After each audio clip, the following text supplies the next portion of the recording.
ರಾಷ್ಟ್ರ ಸಂವಿಧಾನಕ್ಕೆ ನೀನೆ ಶಿಲ್ಪಿಯು ದಾರಿದೀಪವು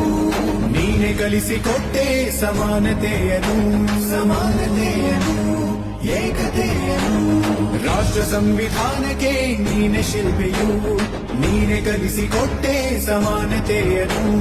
ನಿನ್ನ ಲೇಖನಿಯ ಬರಹ ದೇಶ ಗರ್ಜನೆ ಒಂದು ಮಾತು ಕೂಡ ಭೀಮ ಗರ್ಜನೆ ನಾಯಕ ನೀನು